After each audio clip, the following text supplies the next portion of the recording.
Di hari pertamanya latihan di teater JKT 48, Lily masih canggung. Ia datang lebih awal dan duduk sendiri di ruang ganti. Lampu-lampu neon di atas cermin memantulkan wajahnya yang gugup namun bersemangat. Saat sedang merapikan rambut, Lily tiba-tiba melihat sesuatu di cermin. Bukan pantulan dirinya, tapi pantulan seorang gadis lain. Berseragam JKT 48. Berdiri diam, tepat di belakangnya. Lily langsung menoleh. Kosong, tak ada siapapun di belakang. Ia mengedipkan mata, bingung. Saat menatap ke cermin lagi, pantulan itu sudah hilang. Seolah tidak pernah ada. Lily mengira itu hanya bayangannya sendiri. Atau mungkin rasa gugup. Tapi saat ia meninggalkan ruang ganti, dia sempat menoleh sekali lagi dan melihat salah satu loker di belakangnya tertutup perlahan. Padahal tadi terbuka. Di teater ini, tidak semua pantulan berasal dari dunia nyata.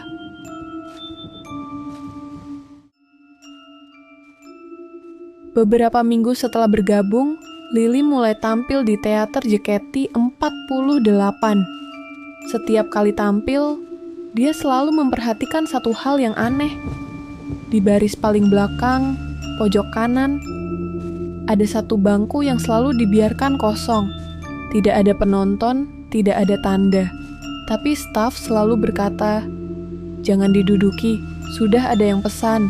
Suatu malam, setelah latihan berakhir dan teater mulai sepi, Lily kembali masuk ke ruang pertunjukan. Ia ingin tahu siapa sebenarnya yang memesan bangku itu.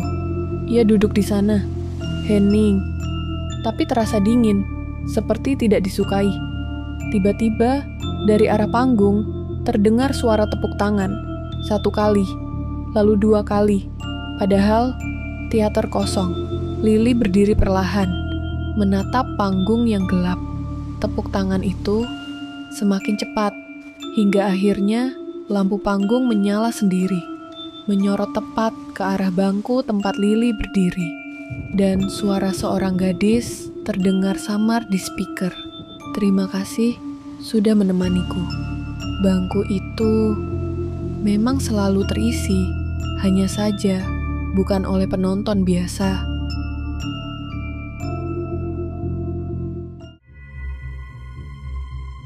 Saat sedang bersih-bersih loker yang tak terpakai, Lily menemukan sesuatu yang aneh.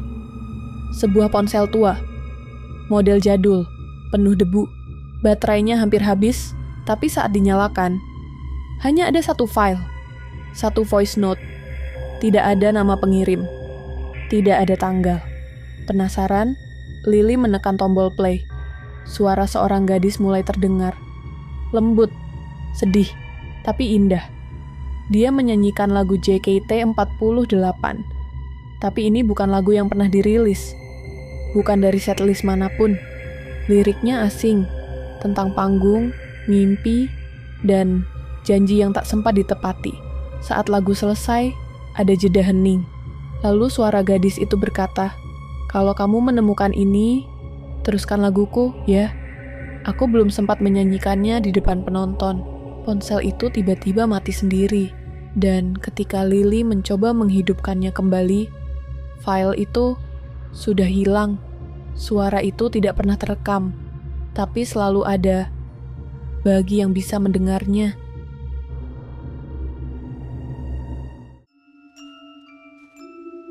Suatu malam, Lily lupa mengambil botol minumnya di ruang latihan.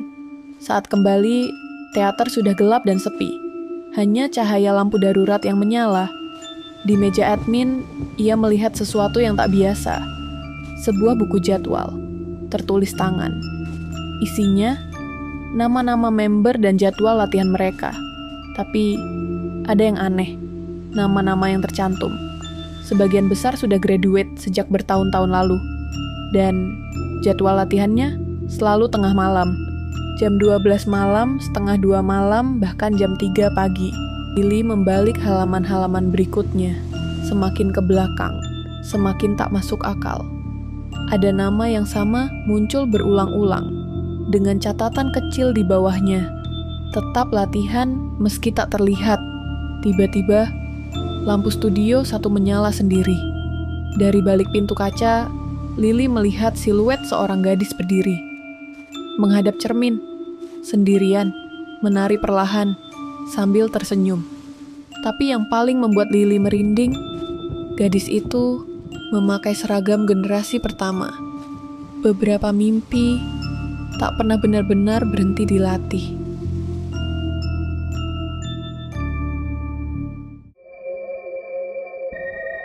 Studio 2 dikenal sebagai ruangan latihan yang jarang dipakai. Terlalu sempit, terlalu sunyi. Tapi malam itu, Lily lewat di depannya dan mendengar sesuatu. Suara langkah kaki, berirama, seperti tapping, gerakan khas tarian JKT 48. Padahal, tak ada jadwal latihan malam itu. Rasa penasaran membuat Lily mendekat. Ia mengintip lewat celah pintu kaca. Dan di dalam, ada sekelompok gadis sedang menari. Formasi mereka sempurna. Gerakannya seragam. Tapi semuanya memakai seragam yang berbeda-beda. Bukan dari satu generasi. Yang paling aneh, bayangan mereka tak muncul di lantai. Padahal, lampu menyala terang dari atas. Lily memundurkan langkah, hendak pergi. Namun tapping itu berhenti. Serempak, semua gadis itu menoleh ke arah pintu, menatap lurus ke tempat Lily berdiri. Tapi saat Lily membuka pintu, ruangan itu kosong, tak ada siapapun, hanya cermin besar di ujung ruangan, yang kini menampilkan pantulan dirinya bersama gadis-gadis tadi. Mereka mungkin tak terlihat, tapi mereka selalu latihan.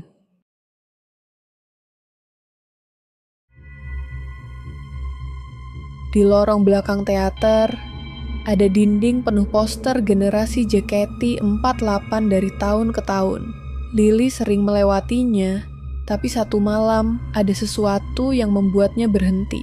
Salah satu poster generasi pertama tampak berbeda. Wajah seorang gadis di pojok kanan bawah terlihat terlalu nyata. Matanya seolah menatap langsung ke arah Lily, dan senyumnya sedikit miring, seperti sedang berubah bentuk. Lily mendekat, mencoba membaca nama di bawah foto itu.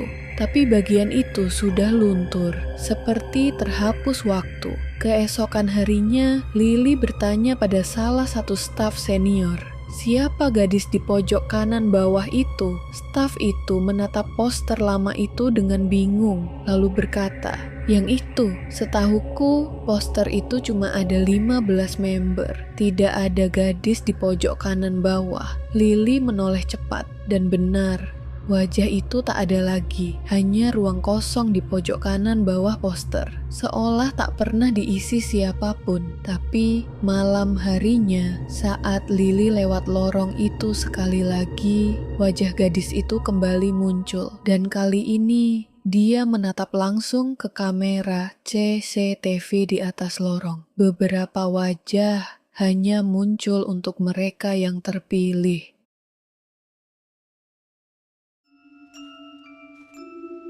Lily sedang membantu staf merapikan arsip lama JKT48. Ia menemukan sebuah buku catatan tebal berisi daftar anggota dari generasi awal. Di antara deretan nama, ada satu yang membuatnya berhenti membaca. Sebuah nama yang dicoret dengan tinta hitam.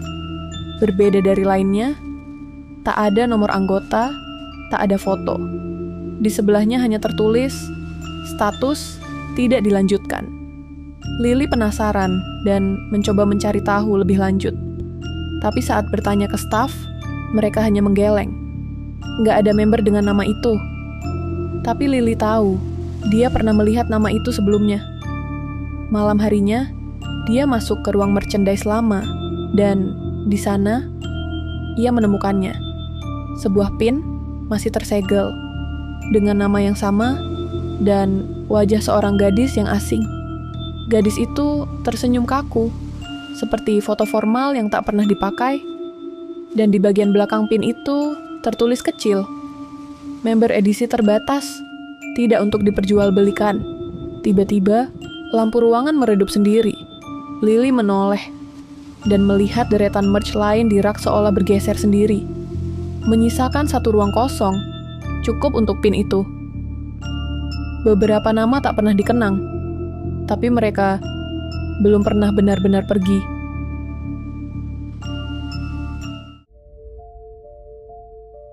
Setelah latihan malam, Lily membuka lokernya seperti biasa. Tapi kali ini, ada yang berbeda. Di dalamnya ada sebuah amplop putih, tanpa nama, tanpa stempel. Di dalamnya hanya selembar surat, ditulis tangan dengan tinta hitam. Tulisan itu rapi, tapi terasa tua. Bergetar sedikit, seolah ditulis oleh seseorang yang sangat berhati-hati. Isi suratnya, "Untuk Lily, teruskan impianku ya. Aku tahu kamu bisa. Aku akan menonton dari bangku pojok." Seperti biasa, Lily membacanya berulang-ulang. Tak ada nama, tapi surat itu ditujukan padanya. Seolah pengirimnya mengenalnya sangat baik. Ia kembali melihat ke arah bangku pojok yang disebut dalam surat. Tempat yang dulu pernah ia duduki, tempat yang tidak pernah boleh ditempati lagi setelah kejadian itu. Malam itu, Lily menari sendirian di panggung. Cuma untuk dirinya sendiri. Tapi ketika ia melihat ke arah kursi pojok, ia merasa ada seseorang yang sedang bertepuk tangan. Perlahan, penuh harapan. Kadang, dukungan terbesar datang dari mereka yang tak bisa terlihat.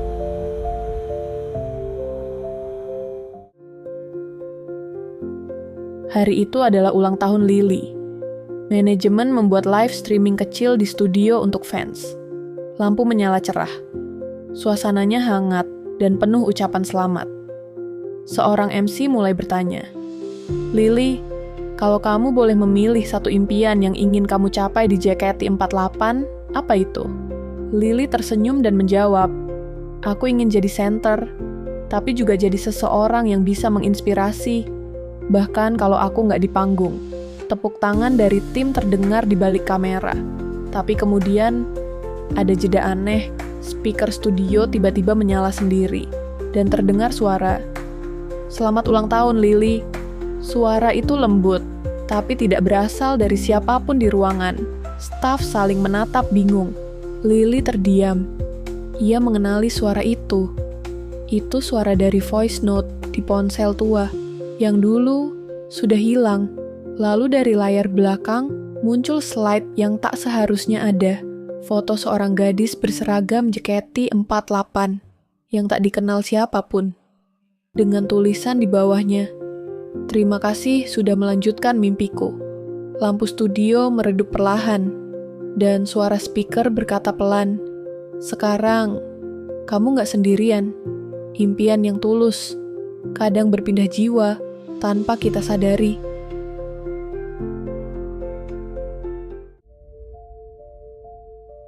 Akhirnya tiba hari yang ditunggu-tunggu. Lily mendapatkan kesempatan tampil solo dalam acara internal tim. Panggung gelap, lampu sorot siap. Tapi anehnya, tak ada penonton. Acara ini hanya untuk latihan internal seharusnya. Tapi Lily merasa tidak sendiri. Begitu musik mulai, Lily menari. Gerakannya lembut, matanya penuh emosi. Dan untuk pertama kalinya, ia menari bukan untuk dipuji, tapi untuk menyampaikan sesuatu. Saat lagu berakhir, lampu menyorot penonton. Lily menatap ke arah kursi yang dulu kosong itu, dan melihat mereka. Puluhan gadis berseragam JKT48, duduk rapi, tersenyum. Beberapa ia kenali dari poster lama, dari pin misterius, dari mimpinya, dan di baris paling belakang, seorang gadis berdiri. Gadis dari voice note, dari surat, mengangguk perlahan. Lily membungkuk, air matanya jatuh, tapi bukan karena takut, melainkan karena ia merasa diterima. Lampu panggung padam, tapi Lily tetap berdiri di tengah, tersenyum.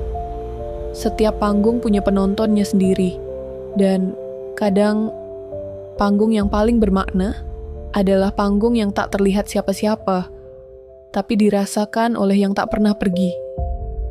Terima kasih telah menonton. Impian tak pernah mati. Mereka hanya menunggu yang mau melanjutkannya.